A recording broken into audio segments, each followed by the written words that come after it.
Bienvenue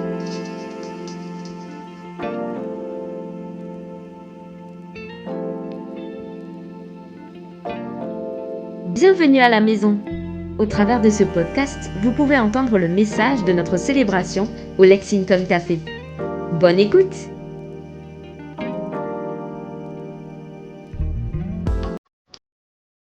J'entendais quelque chose de fort pendant la fin du temps de louange. C'est le Seigneur qui nous disait je suis ton Père et je veux répondre à tes besoins.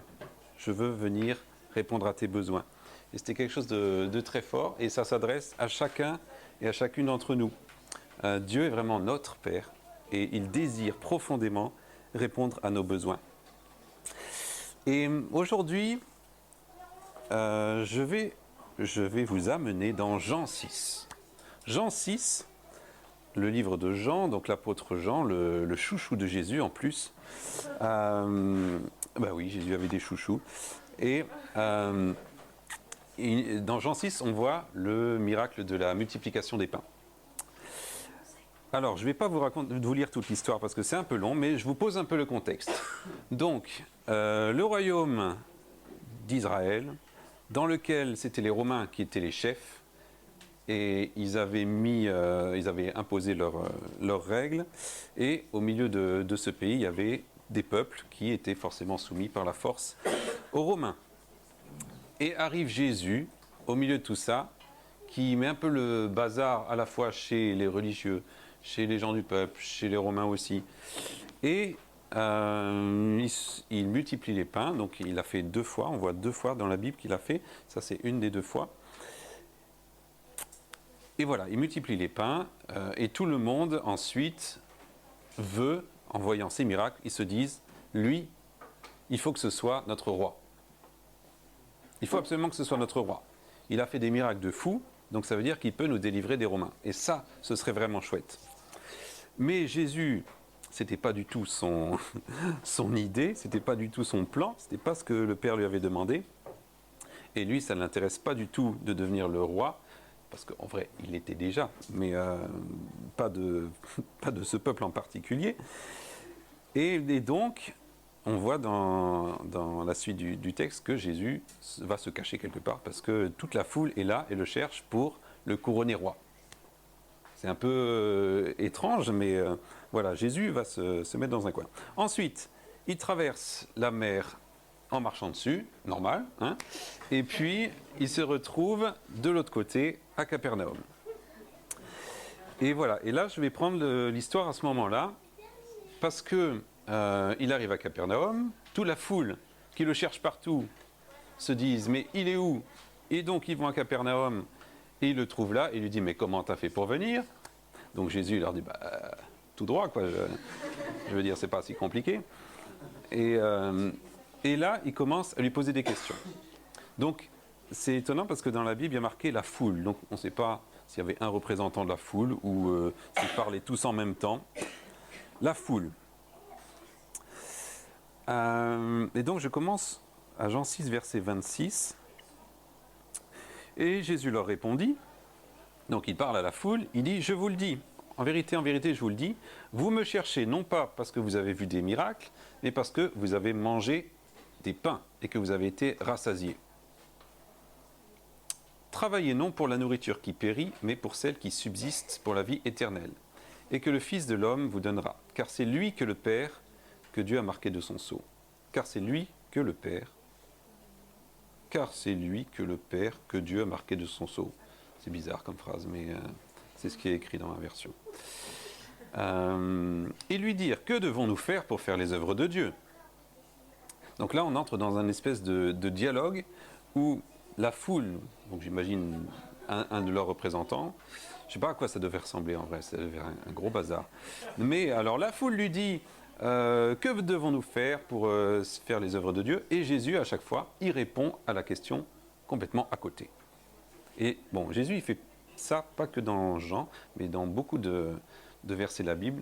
Quand tu lui poses une question, il te répond complètement à côté. Et c'est pas parce qu'il n'a pas compris la question, c'est parce qu'il sait la réponse que tu dois entendre. Et du coup, il ne prend pas le temps de te faire réfléchir à la bonne question, il te répond directement. Non, c'est la question que tu poses, c'est pas la bonne, donc je réponds à la question que tu aurais dû poser. Et Jésus fait ça plusieurs fois, et c'est assez rigolo. Alors, il lui demande, que devons-nous faire pour faire les œuvres de Dieu ? Jésus répondit, l'œuvre de Dieu, c'est que vous croyiez en lui ou que vous lui fassiez confiance. Mais quel miracle fais-tu donc, lui dirent-ils, afin que nous voyions et que nous puissions croire en toi. Que fais-tu ? Et Jésus lui dit, en vérité, je vous le dis, Moïse ne vous a pas donné du pain du ciel, mais mon Père vous donne le vrai pain du ciel. Car le pain de Dieu, c'est celui qui descend du ciel et qui donne la vie au monde. Alors, ils parlent du pain, ils ont eu la multiplication des pains. Ils reposent encore une question. Seigneur, donne-nous toujours de ce pain. Et là, Jésus dit, mais non, vous n'avez pas compris. Ce n'est pas l'histoire du pain. C'est l'histoire que moi, je suis le pain de vie. Et là, il répond, je suis le pain de vie. Celui qui vient à moi n'aura jamais faim, et celui qui croit en moi n'aura jamais soif. Bon, il y aurait plein de choses à dire à la suite, mais je vais m'arrêter là. Et alors, c'est assez rigolo, parce que la foule pose des questions sur un certain type de besoin, et Jésus répond sur un autre type de besoin. Alors, juste pour rappel, quels sont les besoins, les 3 besoins fondamentaux d'un être humain ? Il y a 3 catégories de besoins, peut-être que vous les savez. Donc il y a le besoin physique. Qui a besoin de manger ici ? Amen. Qui a besoin de boire ? Qui a besoin de dormir ? Voilà. Donc ça, c'est qui a besoin de se sentir en sécurité. C'est important aussi. Très bien. Donc il y a quelques extraterrestres qui n'ont besoin de rien ici, mais pour les autres, c'est tout à fait normal. Nous avons des besoins physiques, ça s'appelle les besoins physiques. Ensuite, il y a une autre catégorie de besoins, ce sont les besoins d'interaction, de relation. Qui a besoin de relation avec les autres ? Alors pas tout le temps, hein. Des fois on se dit oh là là, si on peut être tranquille un petit peu. En tout cas, on est des êtres de relation, on est des êtres de communication, on a besoin des autres.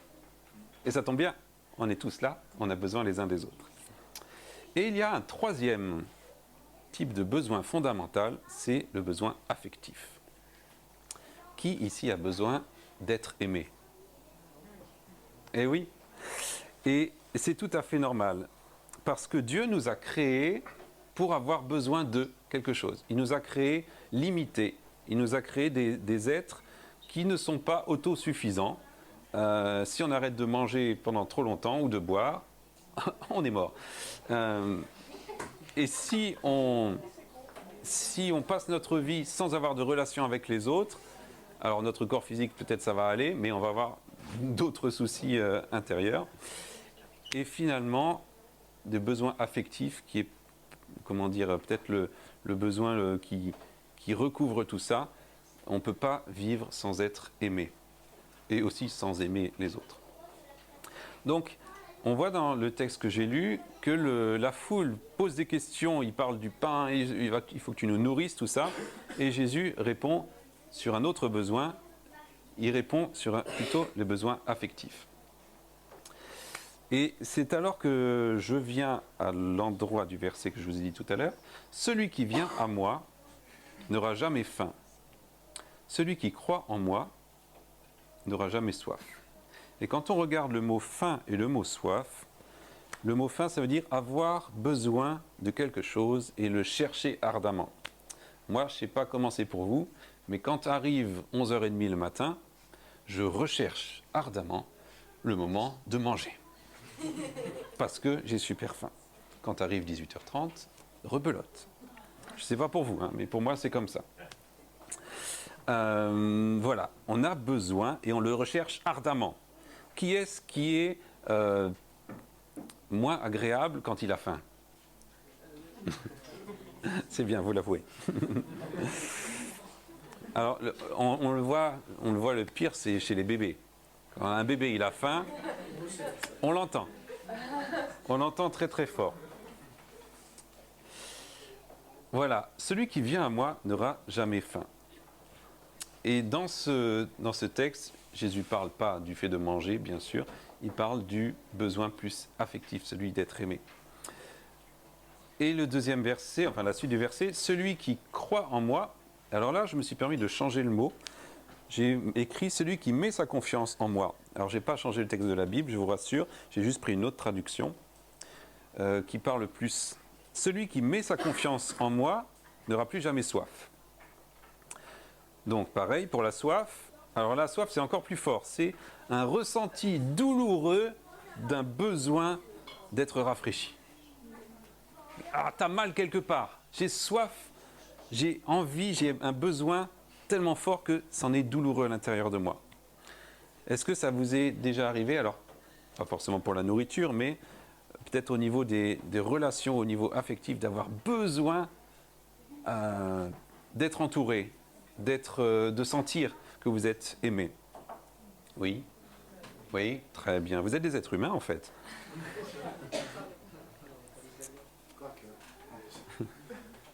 Alors, on ne ressent pas constamment toujours ces besoins, mais voilà, ces besoins, ils sont en nous et ils ont leur place en nous. Jésus nous a créés avec ces besoins en nous pour que lui vienne les combler. Et lui, je veux dire pas que lui directement, ça peut se faire aussi au travers des autres, évidemment. Voilà. Donc dans les questions que Jésus répond à la foule, il répond toujours sur ce besoin d'être aimé, d'être apprécié, d'être rencontré. Alors, j'ai pris le texte, celui qui met sa confiance en moi. Est-ce que ça vous est déjà arrivé de faire confiance à quelqu'un et que cette confiance soit cassée parce que l'autre a fait quelque chose? Est-ce que ça fait plaisir à ce moment-là? Non, ça fait plaisir à personne. Ça fait plaisir à personne. Et pourtant, ça nous est arrivé de faire confiance, que notre confiance soit cassée. Et qu'est-ce qu'on fait dans ce cas-là? On ne fait plus confiance. On arrête. Tu dis bonjour. on dit ben, cette personne, je ne peux plus lui faire confiance parce que voilà, je lui ai prêté ceci, elle l'a cassé, donc voilà, je lui fais plus confiance pour ça. Et donc on se met dans un espèce de retrait où on se protège. On va se protéger. Parce que quand une personne brise notre confiance, ce qui se passe, c'est que ça fait mal. Et c'est de ça qu'on se protège. Ça fait super mal. Tu dis, moi j'ai ouvert mon cœur vers toi, j'ai voulu te donner quelque chose, tu as fait ce qu'il ne fallait pas, tu m'as blessé. Donc, la réaction à la non-confiance, c'est qu'on se protège. Mais malheureusement, en même temps qu'on se protège, c'est qu'on s'enferme aussi. Les deux vont ensemble. Je me protège, mais en même temps, je ne m'approche plus de toi et donc je m'enferme. Et donc je suis en prison. Voilà. Juste une parenthèse. Il y a des personnes qui ne sont pas dignes de confiance et ça va très bien. Ça s'appelle aussi de la sagesse, de ne pas faire confiance à tout le monde et de choisir les personnes à qui on fait confiance. Donc, ok, c'est tout à fait ok s'il y a certaines personnes à qui vous ne faites pas confiance. Mais, en fait, les moments qui sont les plus douloureux, c'est quand c'est quelqu'un de très proche qui t'a trahi ou voilà, qui a brisé ta confiance. Moi, j'ai le souvenir... c'était à la fin du collège. J'avais un ami que j'avais eu depuis la maternelle, peut-être depuis la maternelle d'ailleurs, maternelle, primaire, collège. Pendant des années, on a été amis ensemble. Il avait une vie de famille assez compliquée. J'avais été là pour lui. Et puis vraiment, c'était un bon ami. Et sans que je comprenne pourquoi, à la fin du collège, donc ça veut dire que les études allaient s'arrêter pour nous, je pense qu'il allait partir dans une autre voie. Et bien quelques jours avant la fin, il a fait un truc moche, un truc en tout cas qui m'avait fait mal, et puis il m'a plus jamais adressé la parole. Et sans que je sache pourquoi, j'avais pas d'explication là-dessus. La conséquence de ça, c'est que pendant plusieurs années après, donc lycée, université, et même encore après, eh ben, j'avais des difficultés à me faire des amis, tout simplement. Parce que cette personne qui avait été mon ami pendant tant de temps, eh ben, finalement, il avait brisé ma confiance. Et du coup, je me suis dit, les amis, on va y aller mollo. On va voilà, on reste dans la famille encore, c'est bien comme ça. Mais les amis, on va y aller très mollo. Même au début, quand on était mariés, ma femme, qui est très relationnelle avec tout le monde, a toujours plein d'amis. Et moi, j'en avais pas beaucoup non plus. Alors, est-ce que c'est une décision que j'ai prise en me disant, bah, ça y est, c'est fini les amis? Non. Ça s'est mis en moi à cause de l'expérience que j'ai vécue. Et voilà, c'est même pas une décision rationnelle, c'est quelque chose qui se met là. Et du coup, toutes nos décisions après se bâtissent là-dessus. Donc ça peut, c'est dommage. On comprend pourquoi, mais c'est quand même dommage. Bon, je vous rassure, depuis ça va mieux. J'ai quelques amis. Ça va beaucoup mieux. En vrai, le processus par lequel je suis passé, c'est qu'à un moment, il a fallu passer par le pardon. Alors le pardon, souvent on se fait des images de oui, j'attends qu'il me dise pardon pour que je puisse enfin le pardonner. Non, ça, la plupart du temps, ça n'arrivera pas. Surtout cette personne que j'ai plus jamais vue de ma vie, et jamais elle pourra me demander pardon. Le pardon, c'est une décision que tu prends toi, où tu libères l'autre. Tu dis, il ne me doit plus rien. C'est fini, il ne me doit plus rien du tout. Et en faisant ça, toi, tu es libéré. Et l'autre, ce n'est pas ton problème. L'idée du pardon, c'est vraiment de se libérer toi. Si tu as eu des relations avec des gens, même avec de la famille avec qui ça s'est mal passé, tu as besoin de pardonner. Ça ne veut pas dire que ce qu'il a fait, c'était pas grave. C'était sûrement grave. Mais toi, tu as besoin de te libérer. Et ça, c'est Jésus qui a pu l'apporter, enfin le mettre à notre disposition. Et pour moi, c'est une des armes les plus puissantes que vous puissiez avoir dans votre vie, c'est le pardon, libérer le pardon. Et c'est pas forcément que pour les grosses choses, les grosses trahisons. Le pardon, c'est au quotidien, parce que tu es en relation avec d'autres personnes, donc forcément, ça va frotter un moment. Si tu libères pas le pardon, ça va être long, les amis. Ça va être dur, ça va être douloureux. Si j'ai un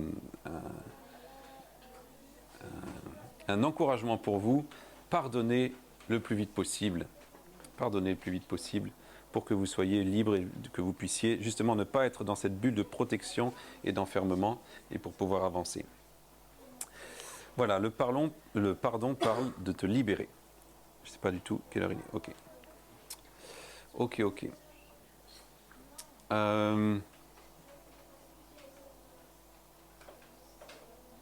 Parce que je voudrais... Alors juste, je vais un peu repasser tout ce que j'ai dit et puis arriver sur le point sur lequel je veux finir. Nous sommes des êtres de besoin. Dieu a créé en nous ces vides pour qu'on ait besoin d'autres choses en extérieur, des besoins physiques, des besoins avec les autres gens et des besoins affectifs surtout. J'ai un scoop déjà, tu ne trouveras pas à combler tous tes besoins affectifs dans ceux qui sont autour de toi. S'il n'y a pas Jésus en eux, ça ne suffira pas. Tu peux aller de personne en personne, ils vont peut-être t'aider, mais c'est Jésus qui vient remplir et combler ce besoin affectif. C'est seulement à lui que tu peux dire, ok, je suis aimé de lui. Et si tu es aimé d'autres personnes, amen. Et d'ailleurs, si vous êtes ici, attends, je finis, après si vous êtes ici, c'est que vous êtes aimé et apprécié de la part des autres qui sont autour de vous. C'est vrai ? C'est vrai. Est-ce que vous aimez les gens qui sont autour de vous ? Pas ceux que vous connaissez en tout cas, parce qu'on ne se connaît pas tous forcément.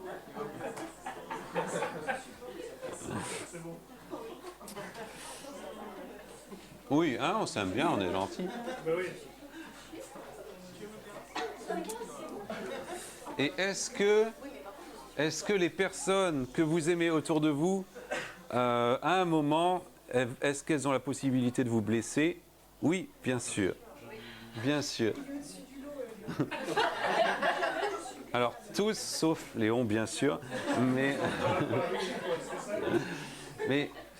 le fait d'avoir des relations les uns avec les autres, à un moment, ça va friter un petit peu, ça va être parfois douloureux, on va se faire du mal les uns les autres, d'où l'importance, on essaye le moins possible, en vrai, on essaye le moins possible. Mais en tout cas, le pardon est une clé importante pour vous permettre d'avancer là-dedans. Et le temps de Sainte Seine, je voudrais qu'on le prenne deux possibilités. Toi, tu as fait confiance à quelqu'un et ta confiance a été brisée. Et du coup, tu as choisi de te protéger et de te mettre voilà, tu as construit un mur, une bulle autour de toi. Tu t'es mis derrière et tu es coincé. Et ce que je voudrais te proposer, c'est que quand tu prends la Sainte Seine, tu choisis vraiment de libérer le pardon en disant, ok, je choisis que ce mur, je fais le tour et je ne reste pas caché derrière. Et donc là, je parle de gens qui sont autour de vous. Ça peut être votre famille, vos proches, conjoints ou voilà, des gens vraiment proches. Première chose, vous pouvez être dans ce premier cas. Deuxième chose, ta confiance a été brisée par rapport à Dieu parce que tu as demandé quelque chose à Dieu et ça ne s'est pas passé comme tu aurais voulu, ou tu avais fait des prières à Dieu et il n'a pas répondu. Et du coup, tu as l'impression que la confiance que tu avais mise en Dieu, elle n'a pas été honorée. Voilà. Et voilà, donc il y a ces deux cas de figure. Donc vous prenez le pain et le vin. Donc ce que je vous propose, c'est que chacun vienne prendre quelque chose et vous attendez avant de manger. Oui, on va expliquer ce que c'est la Sainte Seine. Très bonne idée. Oui.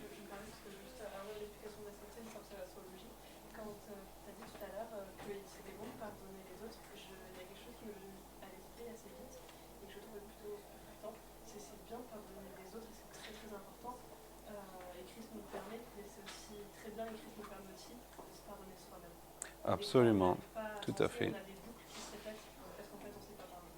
Mais tu as tout à fait raison. Non mais tu as bien fait, c'est vrai, c'est vrai.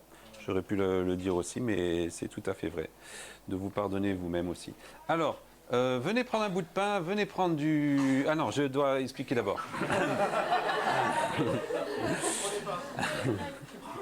Alors, la Sainte Seine, ce n'est pas un rite religieux qu'on va faire maintenant. Ce n'est pas quelque chose de magique. C'est juste, on fait ça parce que Jésus nous l'a demandé et c'est comment dire, c'est quelque chose qui va se passer dans notre corps. On va prendre ce pain, on va prendre c'est du jus de raisin en plus, c'est même pas du vin. Ce jus de raisin, il va se passer quelque chose dans notre corps. Mais en même temps, au niveau spirituel, il va se passer aussi quelque chose.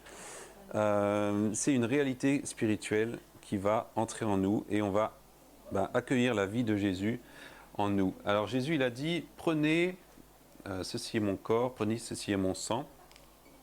Donc on croit que quand on prend ces éléments, il y a quelque chose au niveau spirituel qui se passe aussi en nous. Alors qui peut prendre la Sainte Seine? En vrai, chacun d'entre nous peut la prendre si vous venez avec un cœur et un désir de rencontrer Dieu. Ce n'est pas réservé que à ceux qui ont beaucoup d'années de conversion ou ceux qui ont tout compris. Vous venez avec votre cœur, avec votre désir d'être rencontré et que Jésus vienne combler vos besoins. Donc, vous n'êtes pas obligé, en vrai, de le prendre, mais si vous le souhaitez, c'est avec grand plaisir. Maintenant que j'ai expliqué, servez-vous. Soyez libre, soyez vraiment libre. Voilà. Alors, vous pouvez vous lever pour prendre les petits verres. Merci, Johanna, d'avoir préparé. Allez-y, allez-y. Vas-y, viens. Il y a quelque chose qui me semble qui est important dans la scène. Merci, Yoann, pour ce que tu dis. Dieu il dit, à chaque fois que vous faites ceci en mémoire de moi. Et c'est une alliance qu'on fait avec lui. C'est pas juste prendre du jus de raisin et du pain, mais c'est vraiment faire alliance avec lui. Et donc ce que Yoann partageait, c'est deux manières de vivre la Sainte Seine pour les rappeler. Oui. C'est vraiment cette dimension, je fais alliance avec Dieu. C'est en mémoire du sacrifice qu'il a donné sa vie pour moi. Et si tu dis, moi, je ne crois pas en Dieu, peut-être tu peux t'abstenir, parce que c'est vraiment un engagement que tu vis avec Dieu, quoi. Mais c'est entre toi et lui. C'est pas juste... Puis en même temps, c'est aussi on fait alliance ensemble, parce qu'on est qu'un seul corps. Et on s'unit au corps de Christ. C'est tellement fort, cette émotion d'alliance. Je juste rappelle dans quel sens tu pensais. Voilà. Alors, est-ce que tout le monde a pu prendre les deux éléments? Alors, j'attends encore une seconde.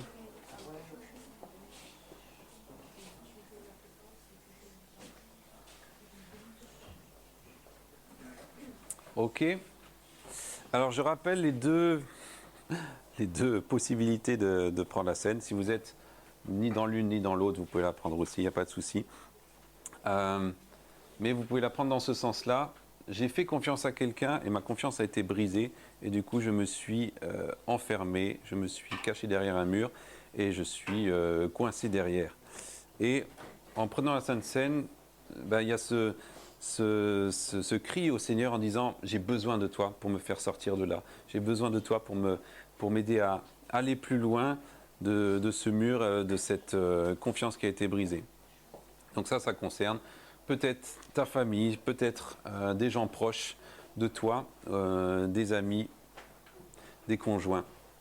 Voilà. Et la deuxième façon, c'est que voilà, vous avez prié à Dieu, vous avez demandé quelque chose et la chose n'est pas venue, il ne s'est rien passé et tu as senti que voilà, tu avais mis ta confiance en Dieu et il n'a pas répondu comme tu souhaitais ou il n'a pas répondu du tout. C'est peut-être un moment c'est peut-être un bon moment aussi pour avancer puis dire au Seigneur viens combler ce besoin à l'intérieur de moi et voilà. C'est clair pour tout le monde? C'est clair pour tout le monde? Oui. Merci. Ok. Et pendant ce temps, Camille va chanter un chant et je vais prier.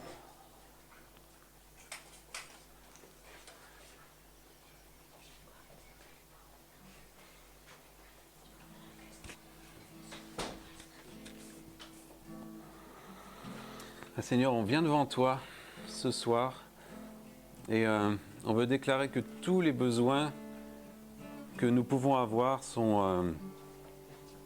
on peut les trouver à être comblés en toi. Et Seigneur, au-delà de besoins physiques, on veut vraiment venir chercher à combler ce besoin affectif dans ton cœur, dans ta présence. Et Seigneur, je prie ce soir pour toutes les personnes qui ont vécu des trahisons où leur confiance a été brisée. Ils ont mis leur confiance dans quelqu'un et ça a été brisé.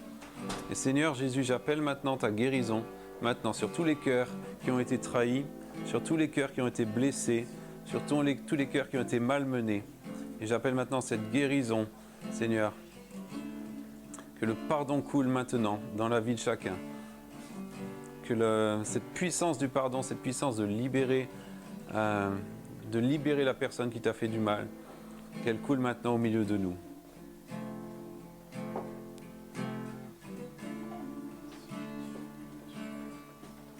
Seigneur, je prie aussi pour tous ceux qui t'ont fait confiance et qui n'ont pas vu la chose arriver, qui n'ont pas vu leur désir arriver, qui n'ont pas vu dans leur expérience que finalement ils ont été aimés ou ils ont été appréciés à leur juste valeur. Et je sentais vraiment le Seigneur qui dit, pour certains ce soir, est-ce que tu me laisses une chance? Est-ce que tu me laisses une autre chance pour me refaire confiance? J'ai envie de te montrer que tu peux me faire confiance ce soir. Est-ce que tu peux me laisser une autre chance ce soir?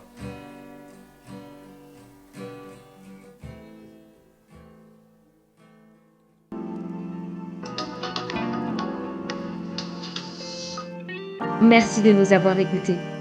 Nous espérons que vous avez été bénis et nous prions que vous puissiez vous nourrir de la parole et de la présence de Dieu chez vous. Si vous souhaitez participer à l'une de nos activités ou rentrer en contact avec nous, n'hésitez pas à nous contacter via les réseaux sociaux ou sur égliselamaison.fr.